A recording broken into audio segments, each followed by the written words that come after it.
This is Matt with Plating Pixels, home of cost-conscious comfort food, and in this video we're making easy roasted cabbage steaks. Did you know cabbage is one of the cheapest vegetables available at the store? And there's so many ways you can cook it. One of my favorite ways is roasting it. We're using a high heat to roast the cabbage, which is going to help char it a bit, soften and sweeten it, and turn this into an amazing, unique, simple, and affordable dinner side. So let's get started. I'm using one whole head of green cabbage, and the first step is we need to cut these into steaks. To do that, simply cut off a little bit of the stem and cut these into roughly 1-inch thick pieces. I found this is the perfect size for cabbage steaks. If you go any thinner, they're gonna likely burn too soon and char. And if you go thicker, the centers aren't gonna cook properly and they're gonna be a little bit too firm and crunchy. Depending on the size of the cabbage, you'll likely end up with about 4 pieces. And this bottom one I'm gonna cut here as well. We can cook that little end cap. That should come out nicely too. So we have our cabbage cut. We can start on the next step. I have a large baking sheet here as well. No need to grease or prepare it. We're gonna lightly grease the cabbage steaks, and that's gonna help prevent it from sticking. Even though this recipe is incredibly simple, there's a few key tips and tricks and little hacks that I've found to make the best possible roasted cabbage steaks. One is we wanna add our salt first. Go and sprinkle that over. And do a relatively generous sprinkling since these are thick steaks.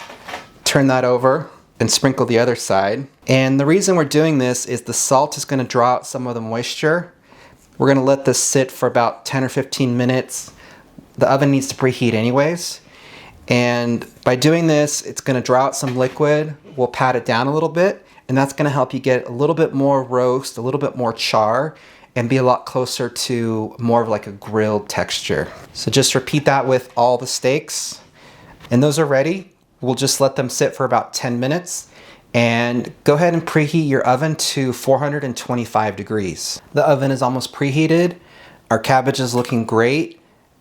There's plenty of liquid that's been drawn out. So you can use a paper towel. You just want to pat it dry. And this is the same theory as making sauerkraut at home. You can make it with simply just adding salt, and it's going to draw out all the moisture, it's going to ferment it. And be sure to pat both sides dry. Next, to make our cauliflower steaks extra roasted, extra crispy in the oven, go ahead and coat them or give them a spray with some cooking oil. I'm using avocado oil. Give it a pretty generous coating. Do both sides. Next, we'll just sprinkle some pepper over the top. This adds some visual texture and adds great flavor. And I also like to add a little bit of garlic powder. Dried garlic is recommended over fresh garlic. If you use fresh garlic, it's likely gonna burn and char before the cabbage steaks are cooked properly. They're ready to go in the oven. Again, these are gonna roast at 425 degrees. And to get the proper char and to cook these through, we wanna do about 25 to 30 minutes, rotating halfway. Our cabbage steaks are ready. You can tell they're done. The cabbage is gonna look a little bit softened and the edges are gonna be a little bit golden. And some of the outside bits, they might have even gotten charred a little bit. That's fine, they're gonna taste great. And you can serve this however you like. It should cut really easily with a fork and knife. This is one of my favorite ways to cook cabbage. It softens it, it's a little sweet, it's a little smoky. It's got great texture and great flavor. And you can serve this with pretty much anything. It makes a great St. Patrick's Day vegetable side. You can pair this with some corned beef or any other kind of meat that you like. And there you have it. We made super simple roasted cabbage steaks in about 30 minutes total. And don't forget to check out the description below to get the printable recipe.